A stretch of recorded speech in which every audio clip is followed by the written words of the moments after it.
Hello everyone, Gyandeep सरळ सेवेच्या या ऑनलाईन प्लॅटफॉर्मवरती तुमचं पुन्हा एकदा स्वागत आहे. आपण स्वच्छता निरीक्षक सेवा तांत्रिक घटक पेपर 2 याचा अभ्यास घेत आहोत आणि मागच्या लेक्चरमध्ये आपण कचरा व्यवस्थापनाबद्दल डिटेलमध्ये माहिती घेतली होती. ओके, कालच्या लेक्चरमध्ये आपण कचरा व्यवस्थापन, वैद्यकीय कचरा आणि त्यानंतर घरगुती कचरा, औद्योगिक कचरा असे वेगवेगळ्या कचऱ्याचे प्रकार पाहिले आणि या कचऱ्यामुळे होणारे आरोग्यावरती जे परिणाम आहे त्याच्याबद्दल सुद्धा मागच्या लेक्चरमध्ये आपण डिटेलमध्ये माहिती घेतली होती. ओके, आज आपण एक अधिनियम शिकणार आहोत, एक ॲक्ट शिकणार आहोत which is a very important act. हा रिसेंटली तुमच्या सिलेबसमध्ये ॲड झालेला आहे आणि या पूर्ण ॲक्टमध्ये असलेले 39 आर्टिकल्स, 39 सेक्शन्स, 39 कलमे आहेत या ॲक्टमध्ये आणि ती प्रत्येक कलम आपण पाहणार. त्यामध्ये सेक्शन, सबसेक्शन, खंड, क्लॉज जेवढे काही आहेत ते सगळं आपण पाहणार आहोत डिटेलमध्ये. ओके, मग हा अधिनियम कुठला? हा अधिनियम म्हणजे हाताने मैला उचलणाऱ्या सफाई कर्मचाऱ्यांच्या सेवा योजनेस प्रतिबंध आणि त्यांचे पुनर्वसन अधिनियम. ओके, मग आता इथे लक्षात घ्या, सगळ्यात आधी आपल्याला लक्षात असायला पाहिजे की हाताने मैला साफ करणे म्हणजे काय.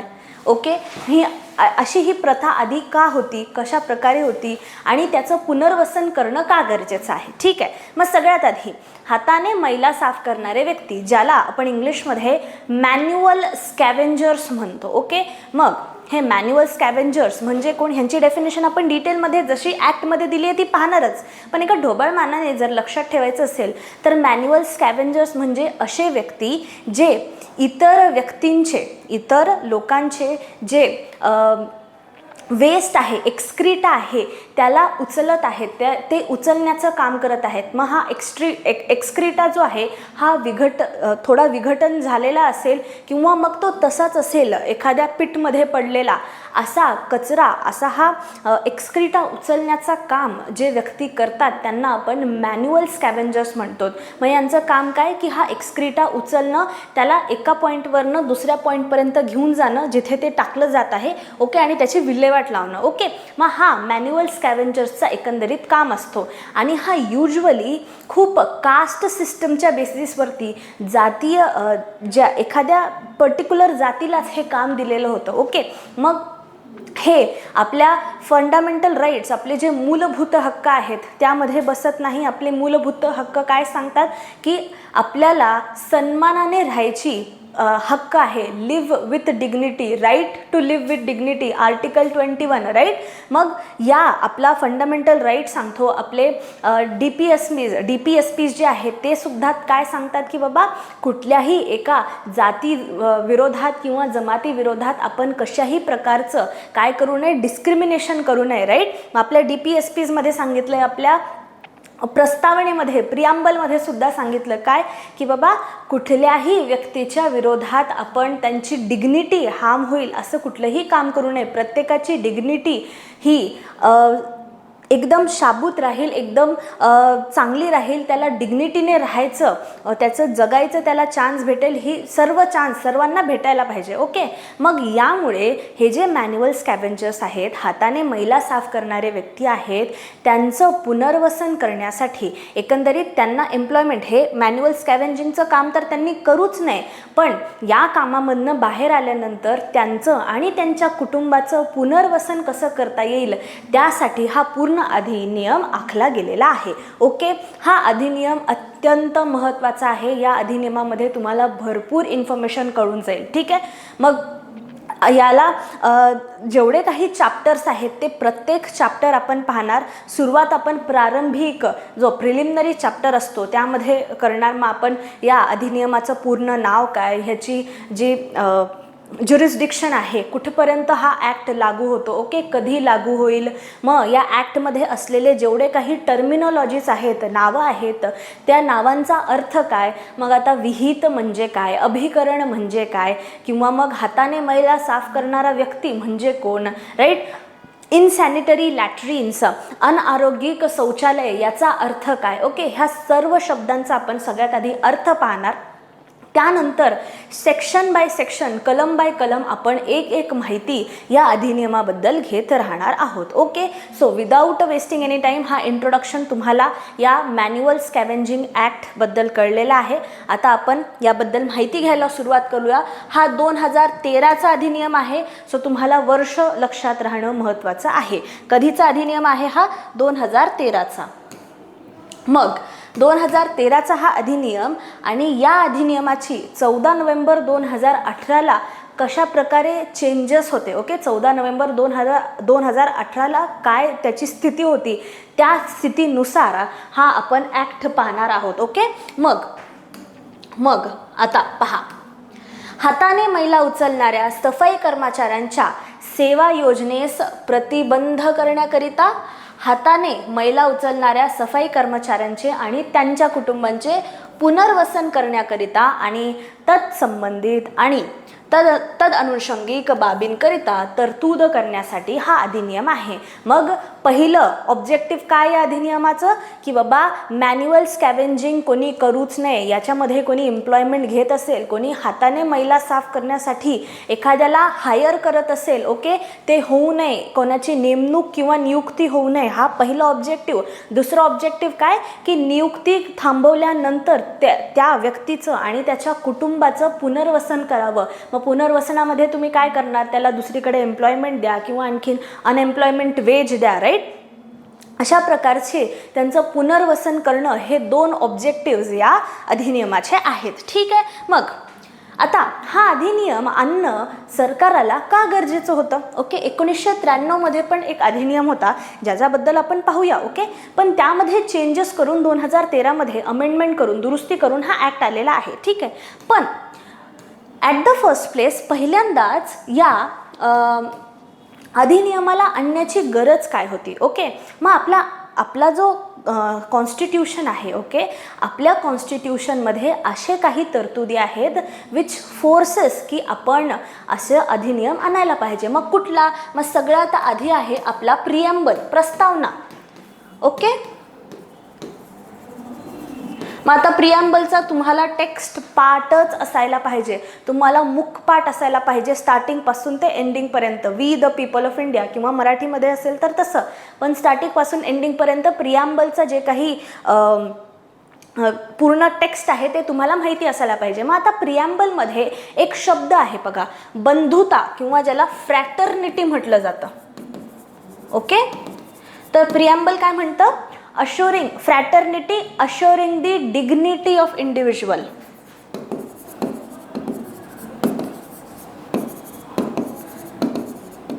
मग आता प्रिएम्बलमध्ये पॉइंट काय आहे, त्याच्या टेक्स्टमध्ये काय, बंधुता मेंटेन करणं आणि प्रतिष्ठापूर्ण बंधुता मेंटेन करणं आणि प्रतिष्ठा मेंटेन करणं लोकांमध्ये, त्यांच्या या उद्देशामध्ये काय दिलेलं आहे, व्यक्तींची प्रतिष्ठा याबाबत आश्वासन देणारी बंधुता आपल्या भारतामध्ये राहील असं आपल्या प्रस्तावनेमध्ये सांगितलेलं आहे.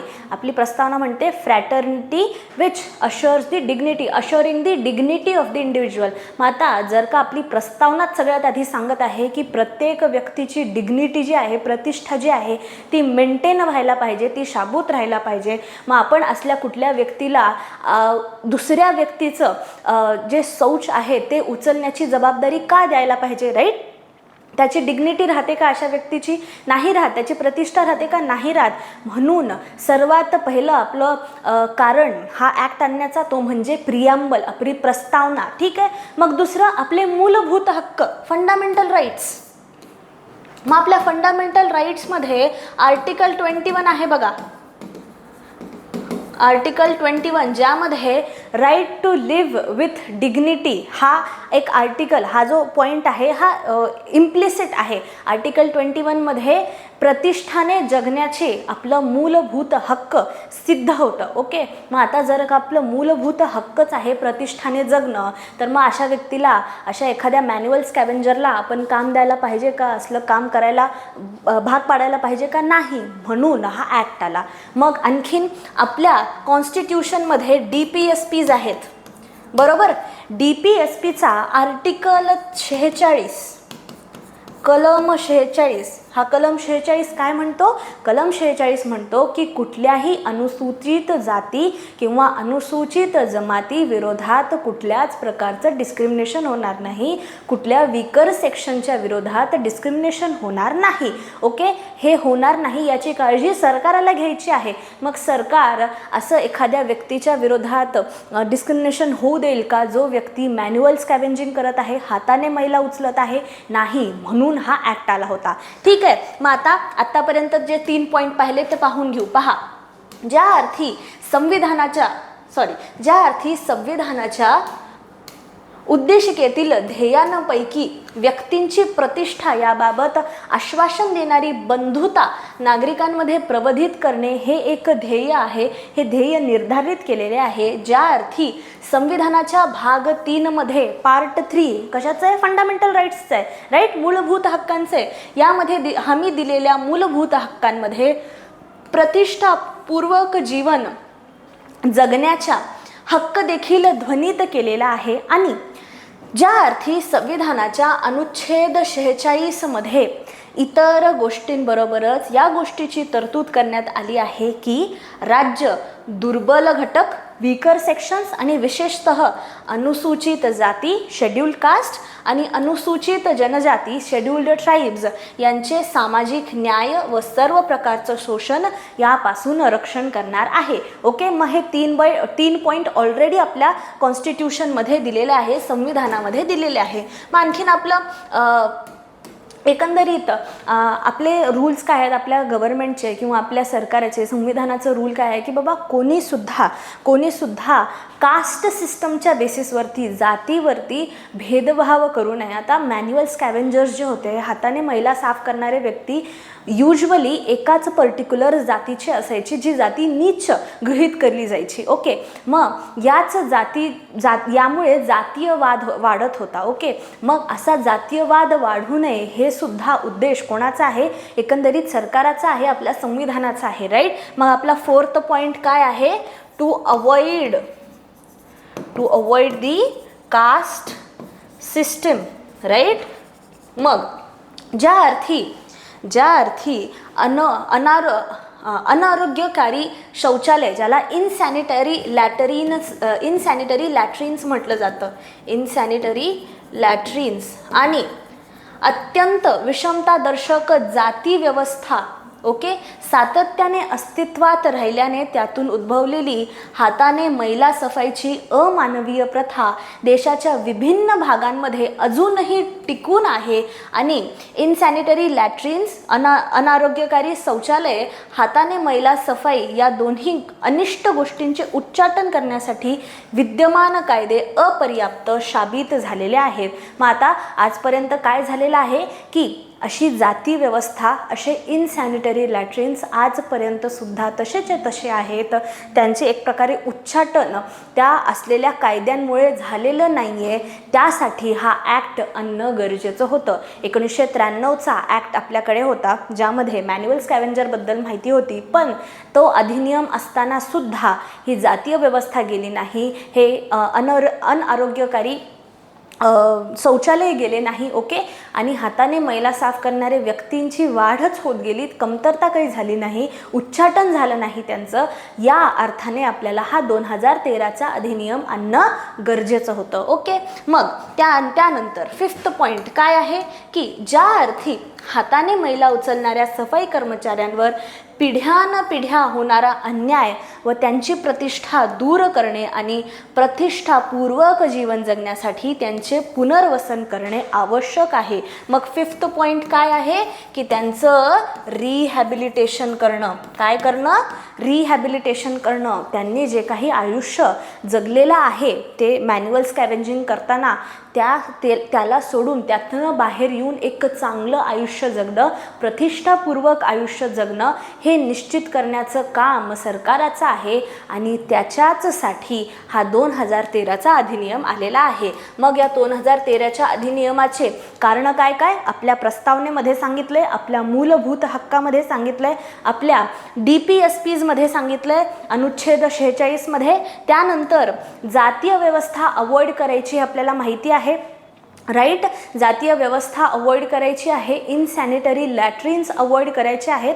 आणि 5th पॉईंट काय की जे मॅन्युअल स्कॅव्हेंजर्स हाताने मैला साफ करणारे व्यक्ती ते जीवन जगत होते त्या जीवनातनं त्यांना बाहेर आणून त्यांचं रिहॅबिलिटेशन करायचं आहे, पुनर्वसन करायचं आहे. ओके. मग याच्याचसाठी हा 2013चा जो ॲक्ट आहे तो आणण्यात आला. कधी? भारतीय गणराज्याच्या 64व्या वर्षी संसदेकडून तो पुढील प्रमाणे अधिनियमित झालेला आहे. मग भारतीय गणराज्याच्या इंडियन रिपब्लिकच्या 64th इयरमध्ये ओके हा जो ॲक्ट आहे 2013मध्ये पास झाला. ठीक आहे. मग आता या अधिनियमामध्ये जेवढी काही माहिती आहे ती आपल्याला डिटेलमध्ये पाहिली आहे. सगळ्यात आधी आपण पाहिलं की हा अधिनियम आणणं गरजेचं का होतं. Okay. These were the reasons की हा अधिनियम आलेला आहे. आता आपण हळूहळू प्रत्येक चॅप्टर या अधिनियमामधलं पाहणार आहोत. ठीक आहे. मग पहिलाच चॅप्टर प्रारंभिक प्रिलिमिनरी चॅप्टर. ओके. या प्रिलिमिनरी चॅप्टरमध्ये तुम्हाला माहिती आहे जेव्हा आपण जन्म व मृत्यू नोंदणी अधिनियम पाहिलं होतं 1969 राईट. 1969च्या अधिनियमामध्ये पण आपण असंच पाहिलं होतं की स्टार्टिंगला थोडी इन्फॉर्मेशन पाहिली, मग आपण पहिला प्रिलिमिनरी प्रारंभिक चॅप्टर पाहिला ज्यामध्ये आपल्याला त्या अधिनियमाचं पूर्ण नाव कळतं, त्याचं एक्सटेंट ज्युरिस्डिक्शन कुठपर्यंत आहे ते कळतं राईट. मग तेच आपण आता पाहूया. मग आता पहिलाच आहे चॅप्टर 1 प्रारंभिक. यामध्ये संक्षिप्त नाव, त्याची व्याप्ती आणि या अधिनियमाचा प्रारंभ कधी होतो हे सांगितलेलं आहे. मग या अधिनियमाचं पूर्ण नाव काय? हाताने मैला उचलणाऱ्या सफाई कर्मचाऱ्यांच्या सेवा योजनेस प्रतिबंध आणि त्यांचे पुनर्वसन करणारे अधिनियम 2013. ओके. हा पूर्ण नाव आहे त्यांचा. ठीक आहे. येते लक्षात? फाईन. मग आता हा जो ॲक्ट आहे हा अधिनियम पूर्ण भारतभर लागू झालेला आहे except Jammu and Kashmir. Jammu and काश्मीरला सोडून भारतभर हा जो अधिनियम आहे हा लागू झालेला होता. ही जी स्थिती आहे ही 2018 नुसार स्थिती आहे. ओके. सो लक्षात घ्या. त्यानंतर हा अधिनियम केंद्र सरकार आपल्या राजपत्रामध्ये जे ऑफिशियल गॅजेट आहे त्यामध्ये सांगेल त्या दिनांकाला ते लागू होईल. ओके. मग तो केंद्र सरकार राजपत्रातील अधिसूचनेद्वारे नेमून देईल अशा दिनांकास अंमलात आणला जाईल. ओके. मग आता राजपत्रामध्ये ज्या दिवशी याची माहिती दिलेली आहे, ज्या दिवशी हा अधिनियम सांगितलेला आहे त्याच्या मिनिमम 60 दिवसांनंतर 60 डेज नंतरच हा ॲक्ट अंमलात आला पाहिजे असं या अधिनियमामध्ये सांगितलेलं आहे स्पेसिफिकली. ओके. परंतु असे की अशा प्रकारे अधिसूचित केलेला दिनांक हा या राजपत्रात प्रसिद्ध केल्याच्या दिनांकानंतरच्या 60 दिवसांच्या आधीचा नसेल. ओके. मग याचं इम्प्लिमेंटेशन कधी करायचं आहे? ऑफिशियल गॅजेटमध्ये या ॲक्टची माहिती आल्याच्या 60 दिवसानंतर. ओके. पहिलं नंबर आलेला आहे इथं 60 डेज. हे असे नंबर भरपूर येणार आहेत तुम्हाला पुढे. सो बी प्रिपेअर्ड. ठीक आहे. मग 60 दिवसानंतर झालं. आता पुढे आपण आता पाहूया व्याख्या. ठीक आहे. हा जो पार्ट आहे ना यामध्ये तुम्हाला भरपूर व्याख्या पाहायच्या आहेत. मग अभिकरण म्हणजे काय, हाताने मैला उचलणारे व्यक्ती म्हणजे काय राईट. त्यानंतर तुम्ही मुख्य कार्यकारी अधिकारी म्हणजे कोण, अनआरोग्यकारी शौचालय म्हणजे काय, ह्या सर्वांबद्दल डिटेल आणि बेसिक जी इन्फॉर्मेशन जे हे शब्द तुम्हाला पुढे ॲक्टमध्ये येणार आहेत ते शब्द तुम्ही पाहणार. ओके. मग व्याख्यांमध्ये कलम दुसऱ्याचं क पहिला अधिनियम आहे अभिकरण, ज्याला आपण इंग्लिशमध्ये एजन्सी म्हणतो. ओके.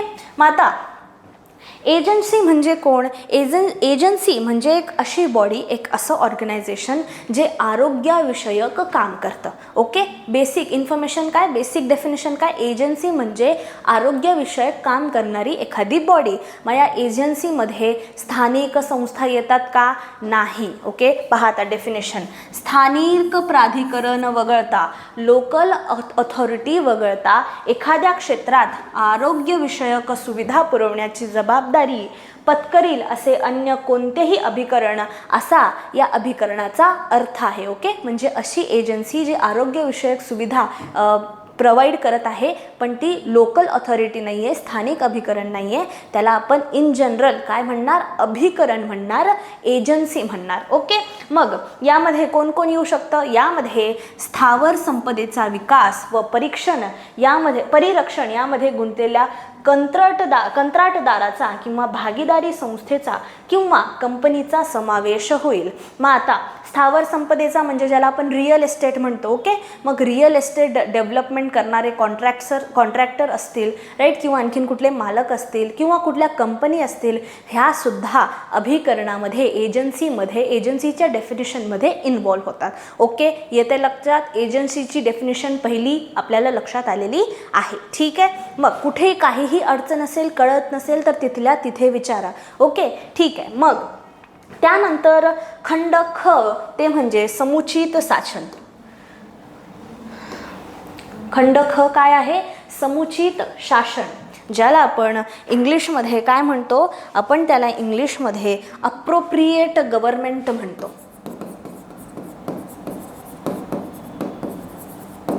ओके, मग आता अप्रोप्रिएट गव्हर्नमेंट याचा अर्थ काय? समुचित शासनामध्ये केंद्र सरकार आणि राज्य सरकार दोन्ही येतील, पण ते स्पेसिफिकली मेन्शन केले जाईल कुठे केंद्र सरकार आहे आणि कुठे राज्य सरकार आहे. मग आता समुचित शासनाची डेफिनेशन पाहू. यामध्ये कटक मंडळे, ज्याला आपण कॅन्टोन्मेंट बोर्ड्स म्हणतो ते, त्यानंतर रेल्वेच्या जमिनी आणि केंद्र सरकार, हे 3 महत्त्वाच्या गोष्टी या समुचित शासनाच्या डेफिनेशनमध्ये येतात. मग केंद्र सरकाराच्या अंडर असलेली जेवढी काही जमीन आहे तिथल्या त्यांच्या निधीवरती काम करणारे कुठले ऑर्गनायझेशन असतील ते सुद्धा समुचित शासनामध्ये येतात. आणि जिथे स्पेसिफिकली केंद्र सरकार मेन्शन केलं गेलेलं नाही आहे तिथे राज्य सरकार असेल. राज्य सरकार असं त्याचं डेफिनेशन असेल. ओके, मग या संबंधातील अर्थ केंद्र सरकार असा आहे आणि इतर सर्व बाबतीत राज्य शासन असा आहे. ओके, तर समुचित शासनामध्ये केंद्र सरकार, राज्य सरकार दोन्ही येईल, पण ते स्पेसिफिकली मेन्शन केलं जाईल. ठीक आहे, मग त्यानंतरची डेफिनेशन आहे ती म्हणजे मुख्य कार्यकारी अधिकारी, चीफ एक्झिक्युटिव्ह ऑफिसर. ओके, मग आता मुख्य कार्यकारी अधिकारी म्हणजे कोण?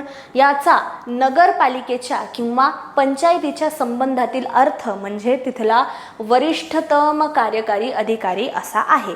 मग त्यास कोणत्याही नावाने संबोधण्यात येत असेल तरी काही फरक पडत नाही. मग नगरपालिका आणि पंचायतीच्या एरियामधला असलेला सर्वात वरिष्ठ अधिकारी म्हणजे मुख्य कार्यकारी अधिकारी. CEO आपण पाहिलेला आहे, राईट. ऑलरेडी आपण आधी जेव्हा म्युनिसिपॅलिटीजबद्दल माहिती घेत होतो, राईट, आठवते का तुम्हाला तो चॅप्टर? जेव्हा आपण 18 कामे पाहिली होती ह्यांची, अर्बन लोकल बॉडीजची, नागरी स्थानिक संस्थांची, त्यामध्ये आपण हे सर्व पाहून झालेलं आहे. सो तुम्हाला माहिती आहे मुख्य कार्यकारी अधिकारी म्हणजे कोण. त्यानंतर आहे धोकादायक सफाई करणे म्हणजे काय? ओके, धोकादायक हजार्डस क्लिनिंग म्हणजे काय? एखाद्या कर्मचाऱ्याने धोकादायक सफाई करणे याचा मलप्रणालाच्या, ज्याला सीवर म्हटलं जातं, किंवा मलकुंडाच्या, ज्याला सेप्टिक टँक म्हटलं जातं.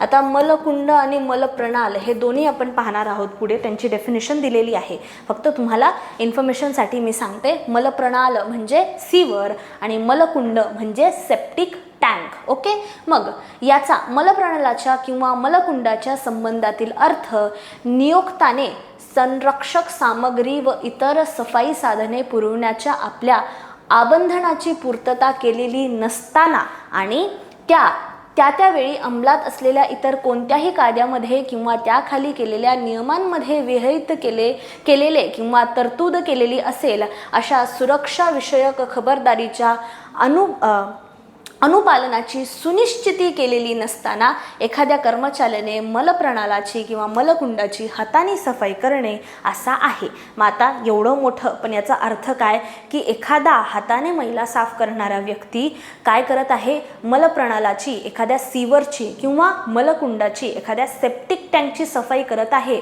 पण अशी सफाई करताना ज्या व्यक्तीने त्याला नियुक्त केलेले आहे, त्याचा एम्प्लॉयर जो आहे, त्याने त्याला प्रॉपर प्रोटेक्शन मेजर दिले नाही, मग त्याला ग्लोव्ज दिले नाही, मास्क दिलं नाही किंवा आणखीन काही प्रोटेक्शन मेजर दिलं नाही आणि विदाऊट एनी प्रोटेक्शन तो काय केलेला आहे, विदाऊट एनी प्रोटेक्शन मेजर तो त्या सीवरमध्ये किंवा सेप्टिक टँकमध्ये घुसलेला आहे. अशा स्वच्छतेला, अशा क्लिनिंग अशा सफाई करण्याच्या प्रक्रियेला काय म्हणतात, धोकादायक सफाई करणे असं म्हणतात. ओके, सिम्पल डेफिनेशन, एवढं काही हार्ड अँड फास्ट नाही आहे, तुम्हाला लगेच लक्षात येत असेल. जर येत नसेल तर लगेच कळवा. ओके, त्यानंतरचं डेफिनेशन आहे ते म्हणजे अनारोग्यकारी शौचालय, ज्याला इनसॅनिटरी लॅट्रिन्स म्हटलं जातं. ओके, मग आता यामध्ये काय येतात, याचा अर्थ विहित करण्यात येईल अशा रीतीने मलोत्सर्गाचे पूर्णतः विघटन होण्यापूर्वी ज्यातील मानवी मलोत्सर्ग एकतर त्याच्या मूळ अवस्थेत किंवा तो मलोत्सर्ग एखाद्या उघड्या गटारामध्ये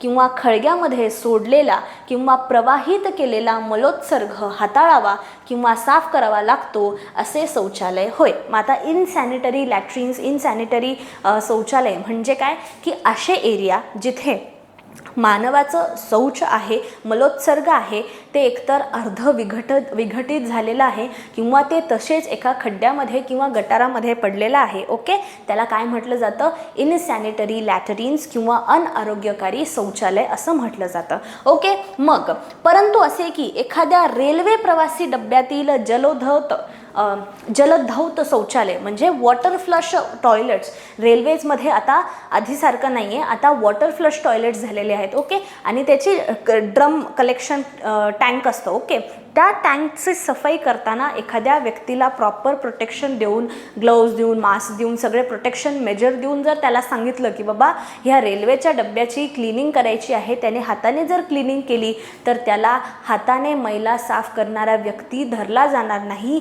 या अधिनियमाअंतर्गत त्याला प्रतिबंध नसेल कुठलाच. ओके, येते लक्षात. इथे काय एक्सेप्शन काय आहे की एखादा व्यक्ती प्रॉपर प्रोटेक्शन मेजर्स घेऊन, सगळे कपडे वगैरे घालून, ग्लोव्ज वगैरे घालून रेल्वेच्या डब्यातील जे वॉटर फ्लश वॉशरूम्स आहे त्याचं टँक जे आहे, कलेक्शन टँक, ते खाली करत आहे किंवा त्याचं विल्हेवाट लावत आहे, तर अशा पूर्ण प्रक्रियेला हाताने मैला साफ केला जात आहे असं म्हटलं जाणार नाही. ओके, असंच हे एक्सेप्शन इथे दिलेलं आहे.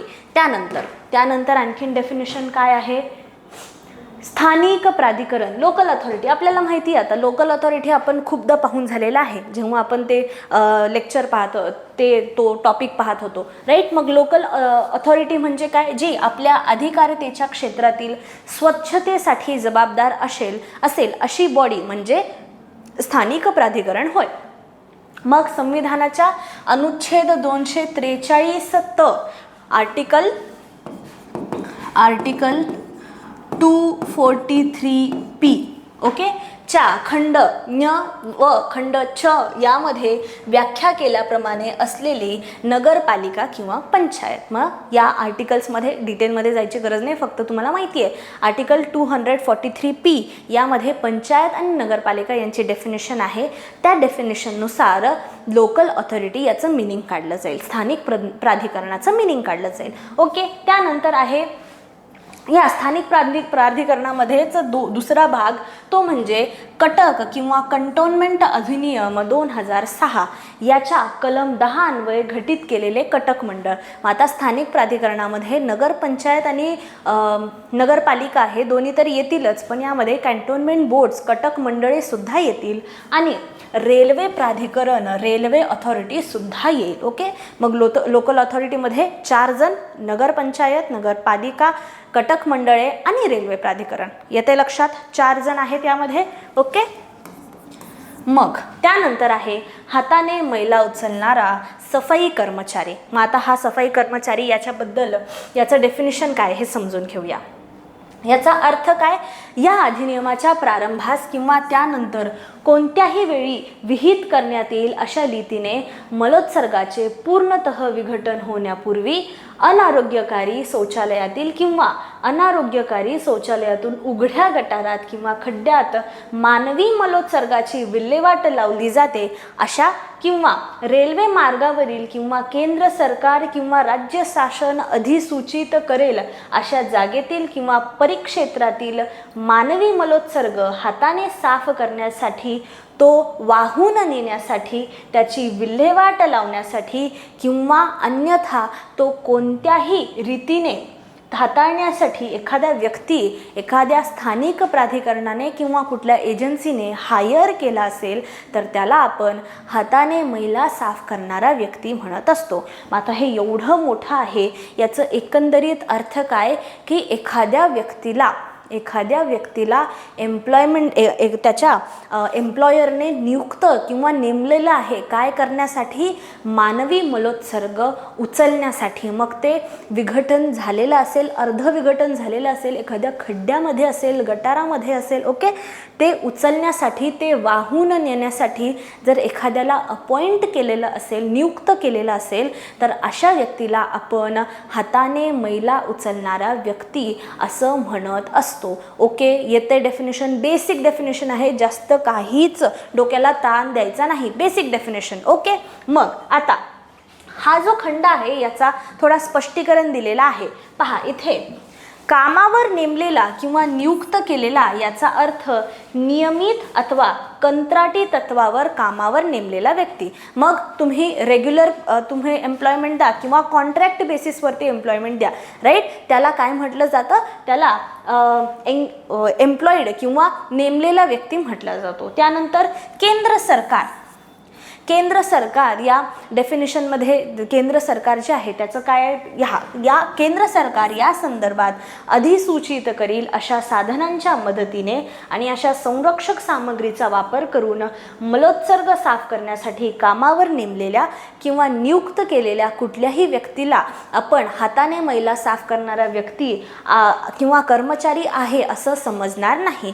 केंद्र सरकारने जसं आपण रेल्वे डब्याचं पाहिलं तशाच प्रकारे जर केंद्र सरकार एखाद्या व्यक्तीला हायर केलं असेल प्रॉपर प्रोटेक्शन मेजर देऊन, ओके, प्रॉपर त्याचं सगळं संरक्षण करून, तर त्याला हाताने मैला साफ करणारा व्यक्ती असं आपण गृहीत धरणार नाही, कन्सिडर करणार नाही. ओके, येतंय लक्षात? ठीक आहे, भरपूर डेफिनेशन पाहिजेत आपल्याला, यानंतरचे खूप सोपे आहेत, तुम्हाला लक्षात येतील. हां, हे आयोग इम्पॉर्टंट आहे, राष्ट्रीय सफाई कर्मचारी आयोग. ओके, नॅशनल कमिशन फॉर सफाई कर्मचारी, NCSK. ओके, राष्ट्रीय सफाई कर्मचारी आयोग, याचा अर्थ काय की राष्ट्रीय सफाई कर्मचारी आयोग अधिनियम 1993, कधीचा अधिनियम आहे, वर्ष लक्षात ठेवायला पाहिजे. ओके, 1993 याच्या कलम 3 मध्ये सामाजिक न्याय व सक्षमीकरण मंत्रालय, ministry of social justice and empowerment, okay, या मंत्रालयाने 24 फेब्रुवारी 2004 स्थापित केलेलं असं आयोग म्हणजे नॅशनल कमिशन फॉर सफाई कर्मचारीज, राष्ट्रीय सफाई कर्मचारी आयोग. म्हणजे आता ह्याच्याबद्दल तुम्हाला काय माहिती असायला पाहिजे. पॉईंट 1, ह्याची जी सुरुवात आहे किंवा हे जे चालू केलेलं आहे, ओके, हा जो आयोग नेमलेला आहे हा कुठल्या अधिनियमाअंतर्गत आहे, 1993च्या या राष्ट्रीय सफाई कर्मचारी अधिनियमाअंतर्गत आहे. Okay, point 1. पॉईंट 2, ह्याची सुरुवात कधी झालेली आहे, 24 फेब्रुवारी 2004 याची सुरुवात झालेली आहे, या आयोगाची सुरुवात झालेली आहे. पॉईंट 3 काय आहे आता, ते म्हणजे ministry of social justice and empowerment या मंत्रालयाने या आयोगाची सुरुवात केलेली आहे. Okay, so ministry of social justice and empowerment. Okay, येते लक्षात, या नॅशनल कमिशन फॉर सफाई कर्मचारी. मग त्यानंतरचं डेफिनेशन आहे ते म्हणजे अधिसूचना. ओके, अधिसूचना, नोटिफिकेशन. मग नोटिफिकेशन म्हणजे काय आपल्याला माहिती आहे, आता फोनवर तर नोटिफिकेशन तुम्हाला माहितीच आहे, पण राष्ट्रीय कामकाजामध्ये नोटिफिकेशन याचा अर्थ राजपत्रात प्रसिद्ध केलेली अधिसूचना होय. ओके, राजपत्रामध्ये जे काही सांगितलेलं आहे त्याला आपण काय म्हणतो, नोटिफाईड इन्फॉर्मेशन म्हणतो, नोटिफाईड ॲक्ट म्हणतो. ओके, याला अधिसूचना म्हणतात. त्यानंतर आहे भोगवटादार. ओके, ज्याला इंग्लिशमध्ये शब्द आहे तो म्हणजे ऑक्युपायर. आता ऑक्युपायर याचा अर्थ काय की ज्या जागेमध्ये अनारोग्यकारी शौचालय अस्तित्वात आहे किंवा जेथे हाताने मैला उचलणारा सफाई कर्मचारी म्हणून कोणीतरी नियुक्त केलेला आहे, अशा जागेच्या संबंधात ती जागा त्या वेळापुरती ज्या व्यक्तीच्या ताब्यात असेल ती व्यक्ती म्हणजे भोगवटादार. म्हणजे जिथे जे अशा एका जमिनीच्या तुकडीवरती जिथे हाताने मैला साफ करणारे व्यक्ती काम करत आहेत किंवा तिथे इनसॅनिटरी लॅट्रिन्स आहेत, अशी जी काही एरिया ज्याच्या ताब्यात आहे त्या वेळापुरती त्याला तुम्ही भोगवटादार म्हणतात. ओके, ताब्यात आहे शब्द लक्षात घ्या, ताब्यात आहे, मालकीची नाही. ओके, ती मालकीची असू शकते पण मेन भोगवटादार कोणाला म्हणतो आपण, ज्याच्या ताब्यामध्ये एखादं जमीन आहे, एखादी एरिया आहे, तो म्हणजे ऑक्युपायर किंवा भोगवटदार. ठीक आहे. मग त्यानंतर आहे मालक. आता मालक म्हणजे कोण, की जिथे हे इनसॅनिटरी लॅट्रिन्स आहेत किंवा हे असे हाताने मैला साफ करणारे व्यक्ती आहेत ते काम करत आहेत, अशा जागेचा मालक किंवा जागा ओन करणारा व्यक्ती म्हणजे मालक. Right, very basic. ओनर, मालक म्हणजे कोण, ओनर. मग ऑक्युपायर आणि ओनर हे दोन वेगळे शब्द आहेत, हे तुम्हाला लक्षात आलं असेल. ऑक्युपायर आणि ओनर हे सेम असू शकतात पण दोघांचं मीनिंग वेगळं आहे. ऑक्युपायर म्हणजे ज्याच्याकडे ताबा आहे त्या जमिनीचा आणि ओनर म्हणजे ज्याच्याकडे मालकी आहे त्या जमिनीची. ओके, येते लक्षात? ठीक आहे. मग त्यानंतर विहित शब्द, प्रिस्क्राइब्ड शब्द हे ऑलरेडी आपण पाहून झालेले आहे. अधिनियमामध्ये जे काही लिहिलेलं आहे ते विहित केलेलं आहे असं आपण म्हणतो, प्रिस्क्राइब्ड केलेलं आहे. ठीक आहे. त्यानंतरचा शब्द रेल्वे प्राधिकरण, रेल्वे ऑथॉरिटी. याचा अर्थ काय, की केंद्र सरकार या बाबतीत अधिसूचित करेल असे रेल्वेच्या जमिनीचे प्रशासन करणारे प्राधिकरण म्हणजे रेल्वे प्राधिकरण होय. मग केंद्र सरकार सांगेल अशी रेल्वेची जमीन जिथे कोणाची ऑथॉरिटी आहे ती ऑथॉरिटी म्हणजे कुठली, रेल्वे ऑथॉरिटी. ओके. त्यानंतर रेल्वेची जमीन म्हणजे काय, रेल्वेची जमीन कशामध्ये डिफाईन केलेली आहे, रेल्वे अधिनियम 1989च्या कलम 2 खंड 32 क मध्ये रेल्वेच्या जमिनीची डेफिनेशन आहे. मग आता त्या कलमापर्यंत जायचं का, गरज नाही. फक्त तुम्हाला माहिती असायला पाहिजे की ह्या रेल्वेची जमिनीची डेफिनेशन कुठे दिलेली आहे किंवा माहिती कुठे दिलेली आहे, तर रेल्वे अधिनियम 1989 मध्ये दिलेली आहे. ठीक आहे. मग त्यानंतर आता आपण आत्तापर्यंत अनारोग्यकारी शौचालयांबद्दल माहिती घेतली. मग आरोग्यकारी शौचालय म्हणजे कुठले, आरोग्यकारी शौचालयाची सिंपल डेफिनेशन ह्यांनी दिलेली आहे. ती म्हणजे काय, की असे शौचालय जे अनारोग्यकारी नाहीत ते म्हणजे आरोग्यकारी शौचालय. Okay. Such washroom, such toilets those are not insanitary or sanitary latrines. Okay, simple definition, काही कष्टच घेतलेलं नाही. ठीक आहे. त्यानंतर आहे मलकुंड, सेप्टिक टँक. आता आपण पाहूया सेप्टिक टँक आणि सीवर यांच्याबद्दलची डेफिनेशन. ओके. सेप्टिक टँक याचा अर्थ काय, की मानवी मलोत्सर्ग आणून साठवण्यासाठी तसेच जीवाणू प्रक्रियेद्वारे त्याचे विघटन होऊ देण्यासाठी वापरली जाणारी सामान्यतः जमिनीखाली बसवलेली जलरोधी साठवण टाकी अथवा कुंड म्हणजे मलकुंड होय. मग असं टँक जिथे एखाद्या घरातलं किंवा एखाद्या बिल्डिंगचं पूर्ण जे मलोत्सर्ग आहे, जेवढं काही मलमूत्र घाण आहे, सांडपाणी आहे, ते जिथे जाऊन पडत आहे अशा टाकीमध्ये त्याला आपण काय म्हणतो, मलकुंड म्हणतो किंवा सेप्टिक टँक म्हणत असतो. ओके, येतंय लक्षात? त्यानंतर सेप्टिक टँक नंतर आपल्याला डेफिनेशन घ्यायची आहे ती म्हणजे सीवरची, मलप्रणालाची. ओके. आता मलप्रणाल किंवा सीवर म्हणजे काय, सीवर याचा अर्थ इतर सांडपाणी व गटारातील कचरा या व्यतिरिक्त मानवी मलोत्सर्ग वाहून नेण्यासाठी असलेली जमिनीखालील वाहिनी अथवा नळमार्ग. सोप्या भाषेमध्ये जे गटार असतात त्यालाच आपण काय म्हणतो, सीवर म्हणत असतो. काय म्हणतो, मलप्रणाल म्हणत असतो. तर मलकुंड आणि मलप्रणाल हे दोन वेगळ्या गोष्टी आहेत, ह्याचं तुम्हाला लक्षात आलं असेल. ठीक आहे. त्यानंतर राज्यशासन याचा अर्थ काय, राज्यशासन याचा अर्थ संघ क्षेत्राच्या बाबतीत संविधानाच्या अनुच्छेद 239 अन्वये नियुक्त केलेला त्याचा प्रशासक असा आहे. मग सगळ्यात आधी आर्टिकल 249 यामध्ये काय सांगितलं जातं, आर्टिकल 249 मध्ये सांगितलं जातं की जे काही केंद्रशासित प्रदेश आहे त्या केंद्रशासित प्रदेशाचं प्रशासन कोण करणार आहे, एक प्रशासक ॲडमिनिस्ट्रेटर करणार आहे. पण त्या ॲडमिनिस्ट्रेटरला अपॉइंट कोण करणार, नियुक्त कोण करणार, राष्ट्रपती करणार, प्रेसिडेंट ऑफ इंडिया करणार. ओके, 239 अनुच्छेदाचं यामध्ये तरतूद आहे. ओके, मग आता राज्य शासन जेव्हा आपण केंद्रशासित प्रदेशाच्या संदर्भामध्ये वापरतो, हा शब्द वापरतो, तेव्हा आपण कोणाला संबोधत असतो? त्या केंद्रशासित प्रदेशाच्या प्रशासकाला, त्या ॲडमिनिस्ट्ररला संबोधत असतो. ओके, यालाच राज्य शासनाचं हेच अर्थ इथे सांगितलेला आहे. ते आपण जन्म मृत्यू नोंदणी अधिनियमामध्ये पण पाहिलं होतं. त्यानंतर सर्वे याचा अर्थ कलम 11 किंवा कलम 14 अनुसार करण्यात आलेला आहे.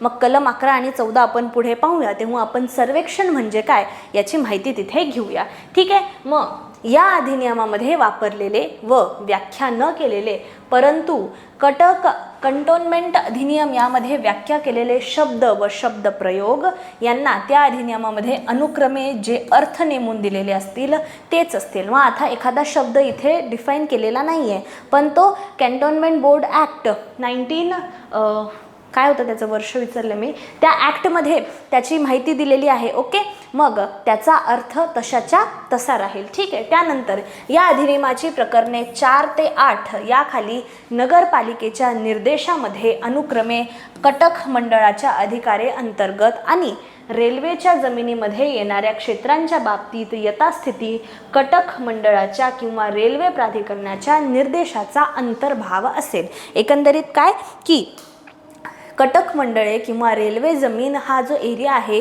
इथे या ॲक्टचं जे इम्प्लिमेंटेशन आहे ते कटक मंडळाच्या ॲक्टनुसार किंवा रेल्वे जमिनीच्या ॲक्टनुसार होईल, अंतर्भाव असेल असं सांगितलेलं आहे. ठीक आहे, मग आता कलम 2 इथे कंप्लीट झालेला आहे. आपण कलम 3 स्टार्ट करणार. कलम 3 काय आहे? कलम 3 अधिनियमास अधिभावी परिणाम असणे. ओके, मग आता यामध्ये काय सांगितलंय पहा. हाताने मैला उचलणाऱ्या सफाई कर्मचाऱ्यांचे सेवायोजन आणि कोरड्या शौचालयाचे बांधकाम प्रतिबंध अधिनियम 1993. मी तुम्हाला स्टार्टिंगला सांगितलेलं बघा की 2013च्या अधिनियमा आधी 1993 मध्ये पण एक अधिनियम आला होता. त्या या अधिनियमाचं नाव आहे. ओके, मग या अधिनियमामध्ये जे काही चेंजेस आहेत, जे काही तरतुदी आहेत ते हा 2013चा अधिनियम आल्यानंतर चेंज झालेले आहेत. ओके, पण त्याने काही इफेक्ट झाला असेल, काही चेंजेस, काही बॉडी तयार झालेली असेल, ती नष्ट करू शकणार नाही, त्याचा अंत होणार नाही. ओके, असं यामध्ये सांगितण्यात आलेलं आहे. ठीक आहे, मग त्यानंतर आहे अनारोग्यकारी शौचालये निश्चित करणे. स्थानिक प्राधिकरणांनी अनारोग्यकारी शौचालयांचे सर्वेक्षण करणे व आरोग्यकारी शौचालयांची सार्वजनिक व्यवस्था करणे. आता यामध्ये तुम्हाला इम्पॉर्टंट माहिती घ्यायची आहे. एकतर स्थानिक प्राधिकरण काय काय कामे करणार आहे, कशाशी निगडीत, अनारोग्यकारी शौचालयाशी निगडीत. ओके, आणि मग आरोग्यकारी शौचालय याचं कन्वर्जन कधी होणार, कसं कन्वर्जन करता येईल, या सर्वांबद्दल माहिती यामध्ये आहे. ओके, मग आता आपण क्विकली पाहून घेऊ. खूप सोपं आहे, फक्त तुम्हाला नंबरिंग लक्षात ठेवायची आहे बघा. ओके, मग प्रत्येक स्थानिक प्राधिकरण काय करणार पहा. त्याच्या अधिकाऱ्यातील अनारोग्यकारी शौचालयांचे सर्वेक्षण करणार. मग त्याचं पहिलं काम काय? सर्वे करणं, पाहणं की त्याच्या एरियामध्ये किती इनसॅनिटरी लॅट्रिन्स आहेत. ओके, ह्याचं सर्वे करणं, त्याचा पहिला पॉईंट असेल. आणि या अधिनियमाच्या प्रारंभाच्या दिनांकांपासून 2 महिन्याच्या कालावधीच्या आत विहित करण्यात येईल अशा रीतीने अनारोग्यकारी शौचालयाची यादी प्रसिद्ध करणं. मग आता पहिलं डेट तुम्हाला लक्षात ठेवायची, पहिलं नंबर तुम्हाला लक्षात ठेवायचं आहे काय की स्थानिक प्राधिकरण काय करणार, त्याच्या एरियामध्ये जेवढे काही अनारोग्यकारी शौचालय आहेत या शौचालयांचं सर्वेक्षण करणार आणि हा अधिनियम लागू झाल्याच्या 2 महिन्याच्या आत विदिन 2 मंथ्स याची लिस्ट, याची यादी प्रसिद्ध करणार. ओके, पहिलं पॉईंट हा. पुढे काय की भोगवटदारास या अधिनियमाच्या प्रारंभाच्या दिनांकापासून 6 महिन्याच्या कालावधीच्या आत एकतर हे इनसॅनिटरी लॅट्रिन्स पाडून टाकावे लागतील किंवा त्याचं कन्वर्जन सॅनिटरी लॅट्रिन्समध्ये करावं लागेल. ओके, आणि परंतु असे की स्थानिक प्राधिकरणास पुरेशी कारणे लेखी नोंदवून उक्त कालावधी 3 महिन्यांपेक्षा अधिक नसेल इतक्या कालावधीपर्यंत वाढवता येईल. मग आता पहा, इथे 3-4 नंबर्स आहेत ते तुम्हाला लक्षात ठेवायचे आहे. पहिला नंबर काय की ही लिस्ट आलेच्या 15 दिवसाच्या आत 15 दिवसाच्या आत हे जे भोगवतदार आहेत, हे जे ऑक्युपायर्स आहेत, ह्यांना नोटीस जाईल की बाबा तुमच्या ताब्यामध्ये असलेल्या जमिनीमध्ये अनारोग्यकारी शौचालय आहेत आणि त्याची कशी विल्हेवाट लावायची तुम्ही तुमचं बघा. ओके, मग एकतर 15 दिवसाच्या आत त्यांना नोटीस जाणार. Okay, point 1. त्यानंतर नोटीस गेल्याच्या त्यांना 6 महिन्याच्या आत काय करावं लागणार आहे, त्याचे अनारोग्यकारी शौचालय आरोग्यकारी शौचालयामध्ये कन्वर्ट करावे लागेल किंवा त्या इनसॅनिटरी लॅट्रिन्सना पूर्णपणे पाडून द्यावं लागेल. किती वेळामध्ये? 6 महिन्यामध्ये, विदिन 6 months. ओके, हा दुसरा नंबर. आणि तिसरा नंबर काय की जर काही प्रॉपर रिझन दिला, कोणी या भोगवतदाराने जर प्रॉपर रिझन दिला तर स्थानिक प्राधिकरण हा जो 6 महिन्याचा कार्यकाळ आहे हा वाढवू शकतो. पण मॅक्झिमम किती? मॅक्झिमम 3 महिन्यानेच फक्त वाढवू शकतो. ओके, मग प्लस फक्त किती होऊ शकतं? 3 months एवढं होऊ शकतं, यापेक्षा जास्त होऊ शकत नाही. नंबर लक्षात आले का? पहिला नंबर काय की ही लिस्ट तयार झाल्याच्या 15 दिवसाच्या आत स्थानिक प्राधिकरणाने त्याच्या एरियामध्ये असलेल्या सर्व भोगवतदारांना माहिती देऊन टाकायची आहे की बाबा, नोटीस देऊन टाकायची की बाबा तुमच्या जमिनीच्या भागामध्ये अनारोग्यकारी शौचालय आहेत आणि त्याची विल्हेवाट कशी लावायची ते बघा. दुसरा नंबर काय की या भोगवतदारांना नोटीस भेटली त्याच्या 6 महिन्याच्या आत यांना हे अनारोग्यकारी शौचालय आरोग्यकारी शौचालयामध्ये कन्वर्ट करायचे किंवा ते कम्प्लिटली पाडून टाकायचे आहेत. आणि जर का त्यांनी प्रॉपर रिझन दिला, स्थानिक प्राधिकरणाला ते पटला, तर त्यांना फक्त 3 महिन्याचं एक्सटेन्शन भेटू शकतं, त्यापेक्षा जास्त नाही. ओके, नंबर कळले? त्यानंतर काय पॉईंट आहे पहा. ज्या क्षेत्रांमध्ये अनारोग्यकारी शौचालय आढळून आलेली असतील अशा क्षेत्रांमध्ये या अधिनियमाच्या प्रारंभाच्या दिनांकांपासून 9 महिन्यांपेक्षा अधिक नसेल इतक्या कालावधीच्या आत त्यास आवश्यक वाटतील तेवढ्या प्रमाणात आरोग्यकारी सार्वजनिक शौचालयाचे बांधकाम करील. मग आता हा अधिनियम लागू झाला त्याच्या विदिन 9 months लोकल ऑथॉरिटी काय करणार आहे? विदिन 9 months लोकल ऑथॉरिटी तिथे सॅनिटरी लॅट्रिन्स बांधणार आहे, नो मॅटर वॉट. काही म्हणजे त्यांना घेणं देणं नाही, 9 महिन्याच्या आत त्यांना सॅनिटरी लॅट्रिन्स बांधावे लागतील. कोणाला? लोकल ऑथॉरिटीला, म्हणजे गव्हर्नमेंटला खर्च करावा लागणार आहे किंवा त्या एजन्सीला खर्च करावा लागणार आहे. येते लक्षात? झाले पॉईंट क्लिअर? कलम 4.1चे हे 3 क, ख, ग आणि ग हे खंड होते, हे तुम्हाला क्लिअर झाले असतील अशी अपेक्षा आहे.